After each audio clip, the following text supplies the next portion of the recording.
Vous me parlez du mécontentement des personnels soignants, dans les EHPAD ou dans l'hôpital. Je réponds très précisément à votre point.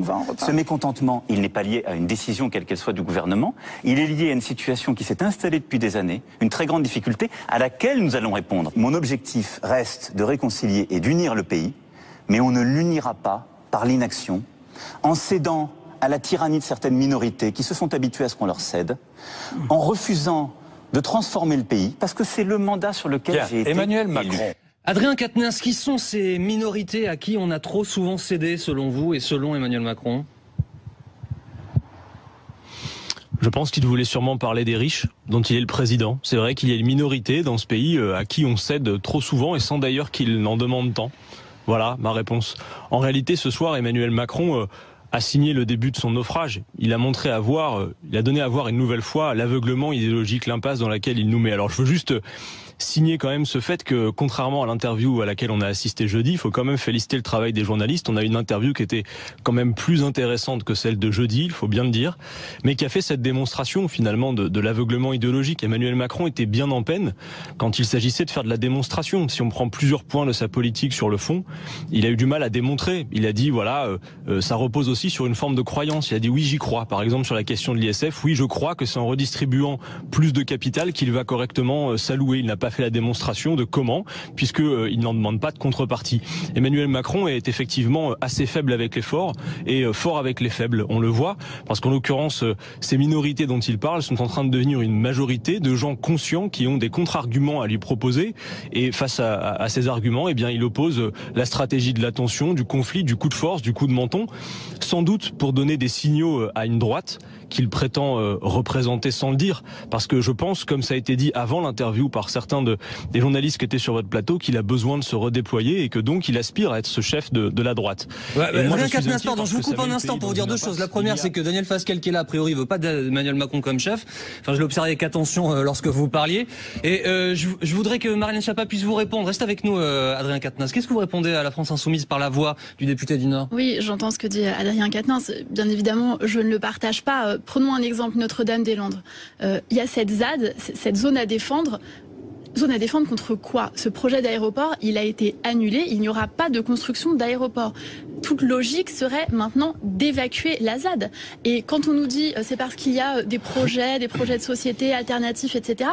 Justement, lorsque le président de la République a dit très bien quel projet, pourquoi ne crée-t-il pas ces projets dans le cadre de l'état de droit, via notamment des SCOP et d'autres structures qui sont existantes?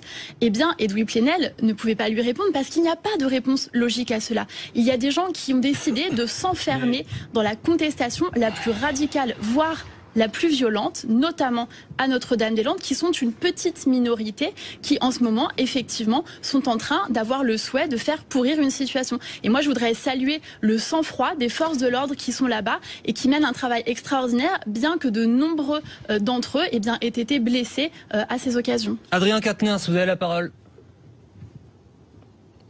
Mais jusqu'à preuve du contraire, il y a encore quelques semaines, avant que l'on déploie des forces considérables, 2500 gendarmes, il n'y avait pas ce désordre sur la ZAD. Il y avait effectivement matière à discuter. Nous avions salué, nous la France Insoumise, la décision du gouvernement d'abandonner le projet, vous vous en souvenez?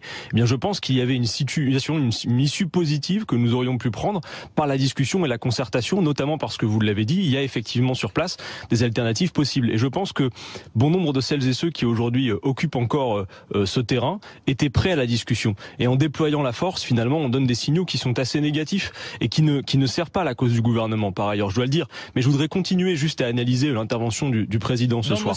On a eu aussi droit, il faut le dire, pour un président, oui, d'un mot, mais qui dénonce les fake news, on a eu aussi droit à un festival de fake news. Sur la SNCF, par exemple, quand il dit qu'il n'y aura pas de privatisation, le capital sera incessible.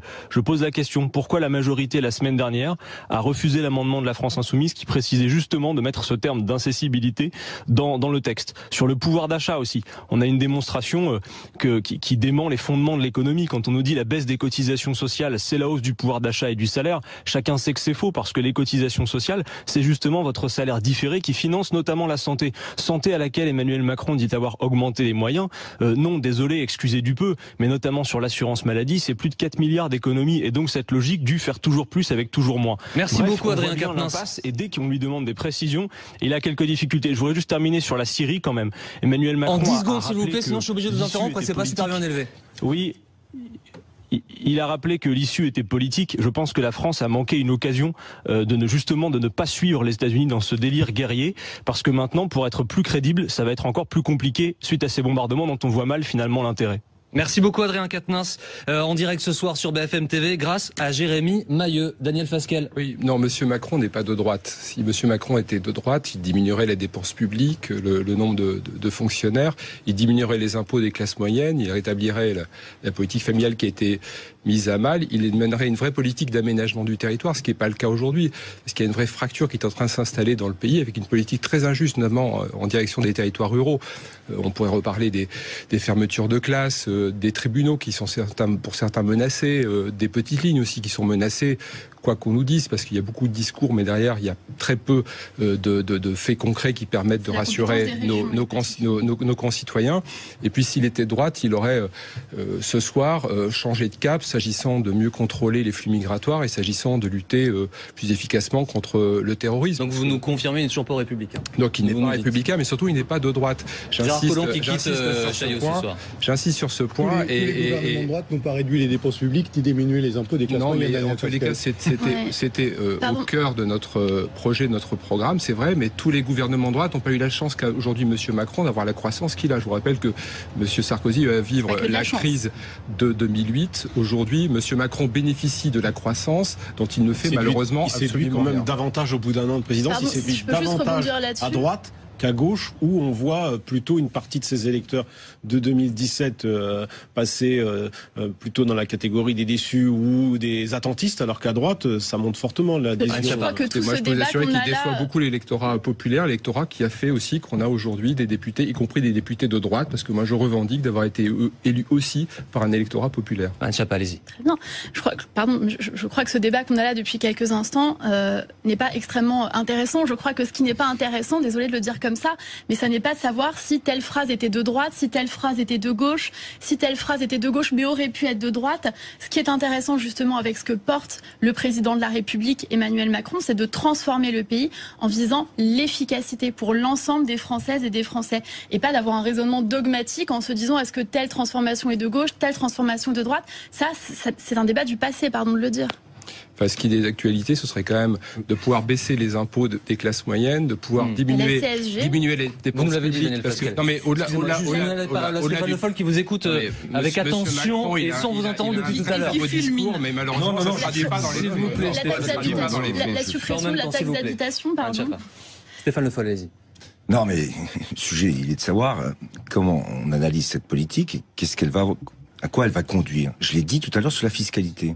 C'est un choix qui a été fait, qui allait moins loin que celui que proposait Fillon, mais qui était un choix de supprimer une grande partie de l'ISF. Ça n'aura pas d'impact économique. Par contre, ça aura un impact social de creusement des inégalités. C'est absolument certain. Je vais prendre un autre exemple qui m'intéresse beaucoup, moi c'est celui de l'éducation. Il a beaucoup été fait référence au dédoublement des classes, à l'idée que le ministre de l'Éducation fait beaucoup pour la dictée, pour l'apprentissage. Je vais rappeler une chose, moi, mais alors là, je peux vous dire que ça me met en colère, c'est qu'on est passé de 4 jours et demi à 4 jours. Dans l'OCDE, dans tous les pays de l'OCDE, la moyenne de jours de classe, c'est 180 jours pour un élève. La France, à 4 jours, ça sera 144 jours. Comment on va faire pour continuer à considérer qu'on va pouvoir charger les journées des élèves pour mener des politiques d'éducation qui vont permettre à ceux qui ont le plus de difficultés de pouvoir réussir leurs études? C'est faux. Absolument faux.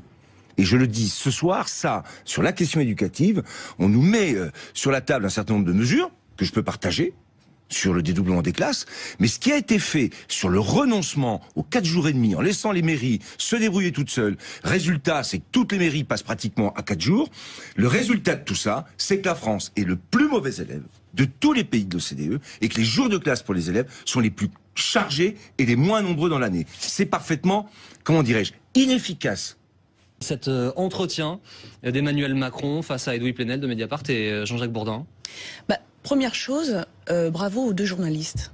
Voilà, parce que là, pour le coup, on a eu enfin un véritable entretien, comme vous le dites très bien, et qui a poussé le président dans ses retranchements. Je crois que c'était l'objectif et il a été atteint.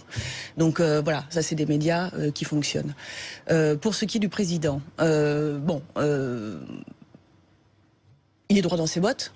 Hein, il l'a dit à plusieurs reprises d'ailleurs, utilisant des formules assez éculées, les yeux dans les yeux. Bon, j'ai quand même relevé quelques éléments qui... C'est peut-être pour faire plaisir à Bourdin, ça, les yeux. Non, mais moi je pense que c'était surtout des éléments qui montraient qu'il n'était pas très à l'aise et qu'il était en fait très déstabilisé.